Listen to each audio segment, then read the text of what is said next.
Hello বন্ধুরা, good afternoon. দেখো আজকে সানডে, তাই আজকে চিকেন কষা বানাবো। কীভাবে বানাবো সেটি তোমাদের সাথে শেয়ার করব। এখানে আমি নিয়েছি হচ্ছে আলু ভেজে নিয়েছি এখানটায়। তারপর এখানে পেঁয়াজ, আদা, রসুন, টমেটো, কাঁচা লঙ্কা সব কিছু এখানটায় কুচি কুচি করে কেটে নিয়েছি। এখন আমি তোমাদের সাথে শেয়ার করবো কীভাবে বানাবো। কড়াই তেলটা গরম হয়ে গেছে, তাই এখানে আমি দিয়ে দেবো দুটো শুকনো লঙ্কা। ভালো মতো দুটো শুকনো লঙ্কা কালো কালো করে ভেজে নেব। তারপরে আমি এখানটা দিয়ে দিব পরিমতন গোটা জিরা দিয়ে দিয়েছি এখানটায় আমি। তারপরে আমি এখানটা দিয়ে দিব হচ্ছে একটা তেজপাতা, দিয়ে দিলাম তেজপাতাটা। তারপরে আমি এখানটা দিয়ে দিব এই যে কুচি করা পেঁয়াজ, টমেটো, তারপরে আদা, রসুন সব আছে, এগুলো দিয়ে দিব।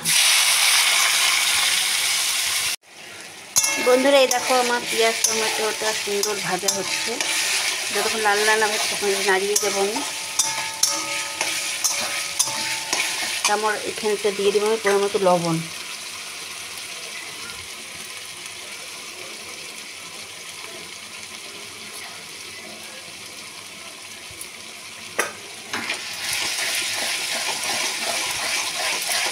সুন্দর করে নাড়াবো,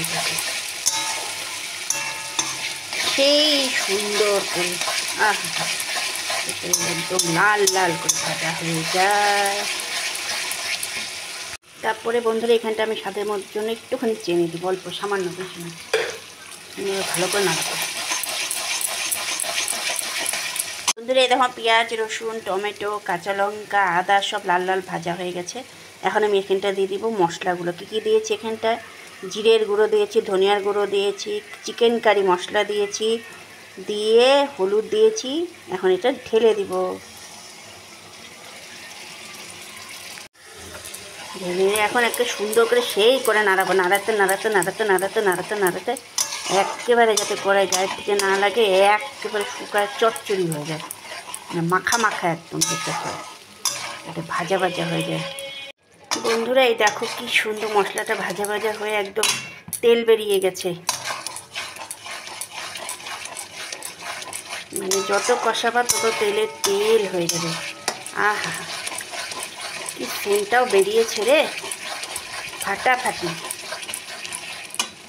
তো বন্ধুরা, এই দেখো মশলাটা কি সুন্দর কষে গেছে একদম।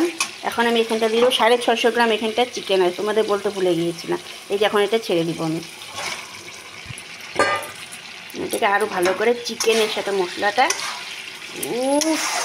সেই তোমরা যারা এইভাবে করনি বলে এইভাবে করে দেখবে, খেয়ে দেখবে। আমার তো সেই লাগে, তোমরাও খেয়ে দেখবে, ফাটাফাটি। বন্ধুরা, এই দেখো আমার চিকেনটা কিছু কষে গেছে। এখন আমি ভাজা আলুটা দিয়ে দেবো, দিয়ে আবার নাড়িয়ে সুন্দর করে। এই দেখো বন্ধুরা, এখন সেই করে কষাবা। আলু মাংস কি গন্ধ বেরিয়েছে গো বন্ধুরা, আহা, সেই ফাটাফাটি। বন্ধুরা, এই দেখো কি সুন্দর তেল বেরিয়ে গেছে, মানে মাংসটা কিন্তু ভাজা হয়ে গেছে, মশলা, মাংস, আলু সেই। আর এখানে পাশে দেখো গরম জল বসিয়েছি, গরম জলটা মাংসে দিব। ঠান্ডা জল আমি ইউজ করি না মাংসে, তাহলে ভালো হয় না স্বাদটা।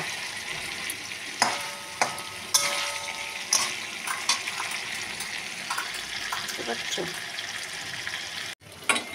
বন্ধুরা? এই দেখো গরম জলটা আমি দিয়ে দিব এখানটা। তেল বেরিয়ে গেছে, সুন্দর ভাজা হয়ে গেছে, দিয়ে এটা সুন্দর করে নাড়াবো।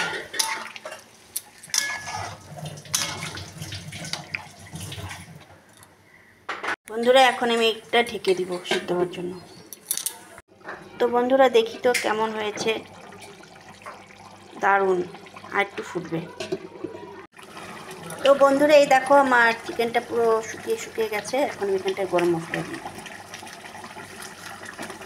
দিয়ে সুন্দর করে নাড়াবো।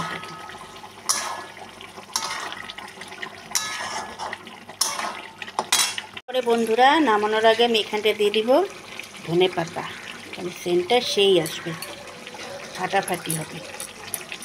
তোমরা যারা যারা এভাবে খাওনি তাড়াতাড়ি এভাবে খেয়ে দেখবে, সেই লাগে, অসাধারণ। আমি নাড়াবো না, ধনিয়া পাতাটা এরকম সাইড দিয়েই থাকবে। ভিডিওটা যদি ভালো লাগে অবশ্যই তোমরা লাইক কমেন্ট শেয়ার করতে ভুলবে না, ঠিক আছে? টাটা বন্ধুরা।